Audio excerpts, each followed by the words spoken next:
The basement air was thick with dust as Sarah pulled another box from beneath the stairs.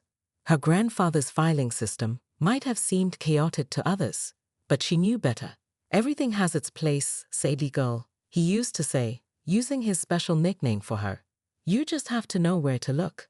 3 days had passed since the picnicking incident, and she'd barely slept, spending every free moment diving into decades of paperwork. Max lay nearby on an old blanket, occasionally sneezing from the disturbed dust, but refusing to leave her side. Gotcha, Sarah exclaimed, pulling out a leather-bound ledger from 1962. Her hands trembled as she opened it, revealing her grandfather's precise handwriting. Inside was exactly what she needed: detailed records of the road's construction, including contracts with the original builders and receipts for materials. Her phone buzzed. Another email from Richard Conway. Dear Ms. Henderson, as previously stated, the Cherry Creek Estates Board maintains that your claims of private ownership are unfounded. The path in question has been used by local residents for decades. We suggest you remove your no trespassing signs as they detract from our community's aesthetic. Best regards, Richard Conway, HOA President. Sarah's jaw clenched as she read the dismissive tone. She reached for another box, this one labeled Legal, 1960 to 1975, in her grandfather's careful script. Inside, she found something that made her gasp: a formal agreement from 1965 between her grandfather and the original Cherry Creek developer, Marcus Williams. The yellowed document spelled it out clearly. Williams had requested temporary access to use the road during the initial construction phase of the first Cherry Creek homes. Her grandfather had agreed, but with specific conditions and an explicit statement that the road remained private property. What really caught her eye was a handwritten note, paper-clipped to the agreement. Sarah, if you're reading this, someone's probably trying to claim our road again. Marcus tried it in '72, and his son attempted the same in '89. The agreement's ironclad. I made sure of that. Check the metal box behind the basement shelves. I kept something special there. Love, Grandpa. Sarah nearly knocked over a stack of boxes rushing to the shelves. Behind them, just as described, was a rusted metal box. Inside lay a treasure trove. Photographs of her grandfather installing the road's drainage system, original property surveys, and most damning of all, a series of letters from Marcus Williams, acknowledging the road's private status and thanking her grandfather for the temporary construction access. The final item in the box made her smile: a small leather notebook containing names, dates, and details of every attempt to claim the road, along with how her grandfather had thwarted each one. The last entry was dated just months before his passing. Remember, Sadie girl, sometimes the best weapon is simply having your paperwork in order. They'll try to wear you down. But keep everything documented. The truth has a way of coming out.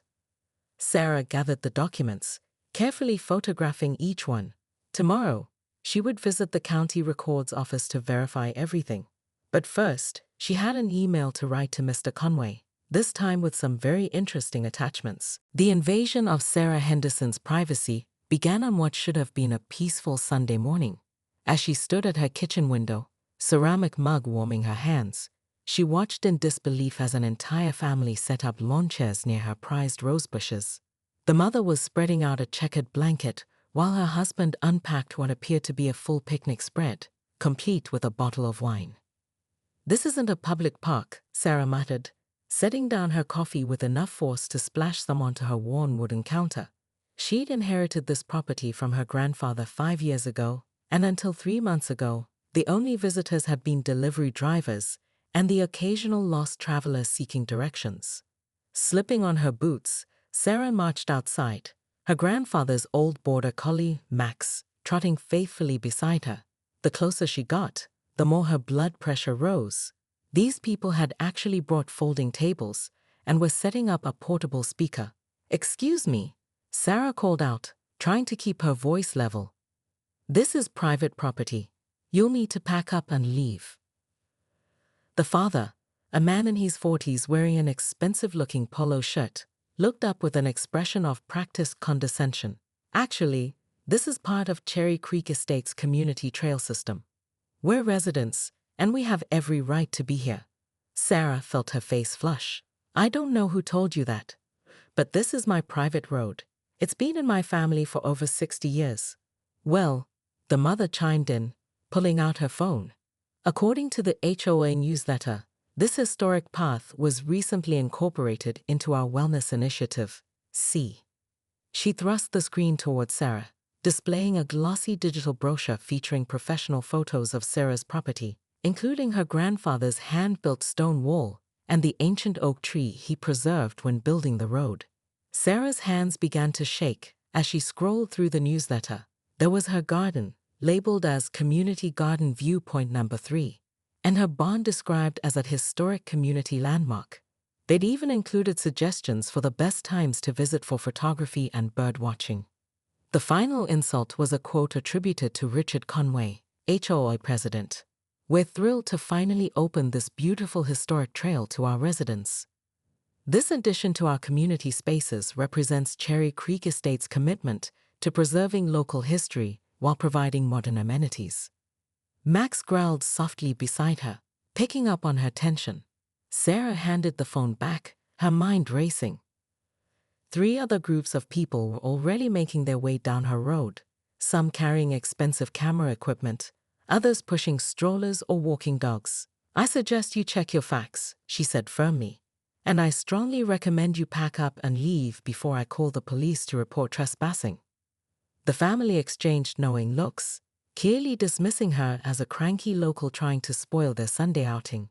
As Sarah turned to head back inside and make some calls, she heard the mother mutter, "Some people just don't understand the concept of community spaces." That's when Sarah knew this wasn't just a misunderstanding.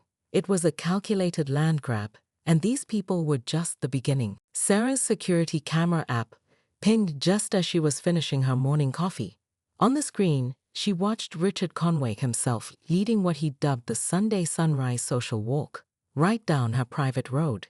20 HOA residents followed behind him like ducklings, some carrying signs that read "Community Paths for Community People" and "Share the Trail." "Really, Richard?" she muttered, watching him deliberately kick one of her new property markers. The cameras she'd installed captured everything in crystal-clear 4K resolution, perfect for documenting what was quickly becoming organized harassment.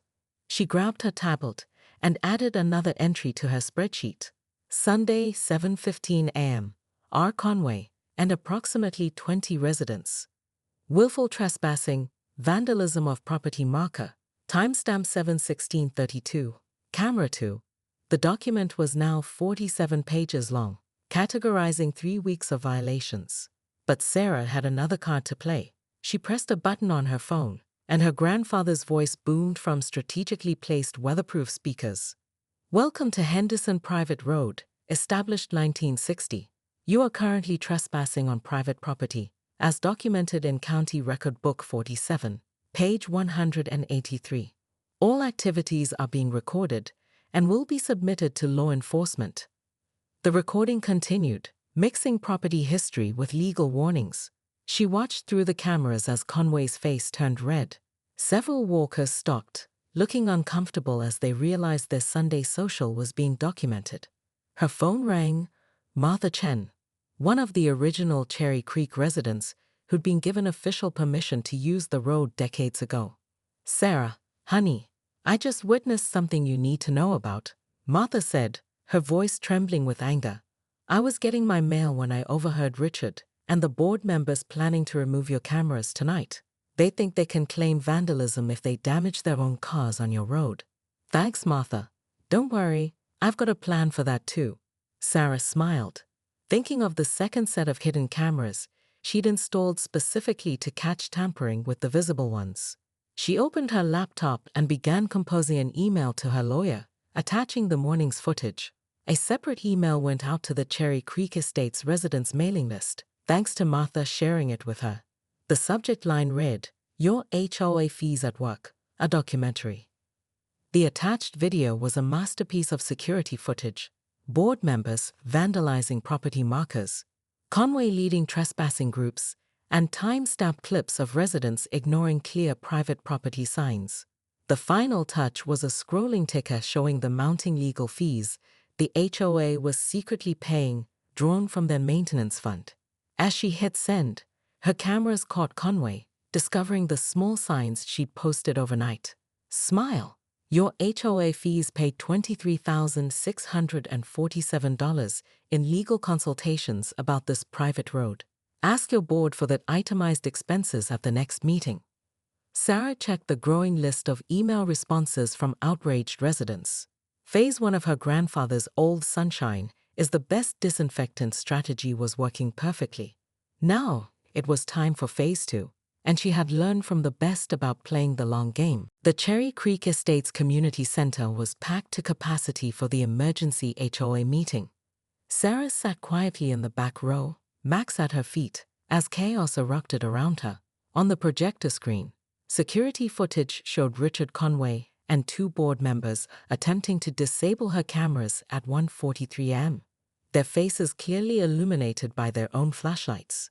"That's $23,000 of our money spent on lawyers without consultation," shouted Mrs. Rodriguez, a retired accountant who'd gone through the financial records Sarah had exposed, plus another $5,000 for this so-called community path development project. Conway's usual smooth demeanor had cracked. These were necessary expenditures to protect our community's interests. By stealing someone's private property? Martha Chen stood up, wielding her husband's old walking cane like a gavel. "I've lived here for 40 years. That road belongs to the Hendersons. John Henderson let my kids wait for the school bus in his barn on rainy days. He never asked for anything except basic respect of his property rights." The room erupted again as Sarah's latest email was opened on several phones simultaneously.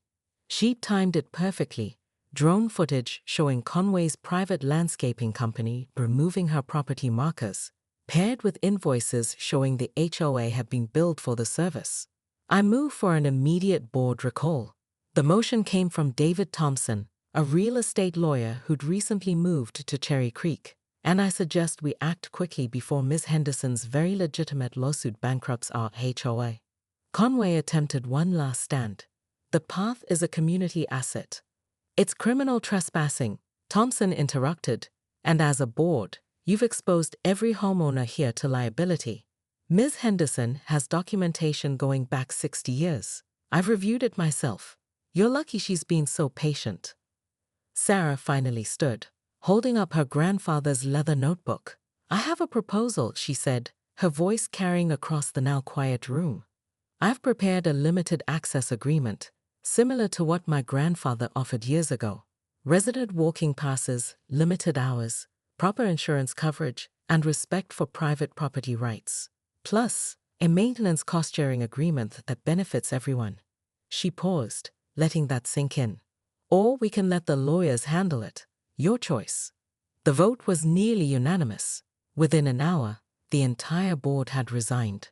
Sarah's agreement was approved in principle, pending review by the HOA's new legal counsel, not Conway's brother-in-law's firm this time. 2 weeks later, Sarah installed the new gate system. Each approved resident received a personalized access code, with Martha Chen getting honorary access card number 1. The road was now protected by a state-of-the-art security system, maintained jointly by the HOA and Sarah through a transparent cost-sharing agreement. Her grandfather's journals found a permanent home in the County Historical Society, with copies in the Cherry Creek Estates Community Center. Sarah added her own leather-bound notebook next to his display, documenting the Great Road Dispute of 2025. Its final entry read, "Sometimes protecting what's yours isn't just about having the right documents. It's about having the patience to let people reveal their true colors, the wisdom to build bridges once the storm passes, and the grace to create a solution that works for everyone. Thanks for the lessons, Grandpa. Love, Sadie Girl." Below that, she added a photo of Max sleeping peacefully on the front porch, next to Martha Chen sharing tea and stories about the old days. Proof that good fences and well-documented property lines really do make good neighbors.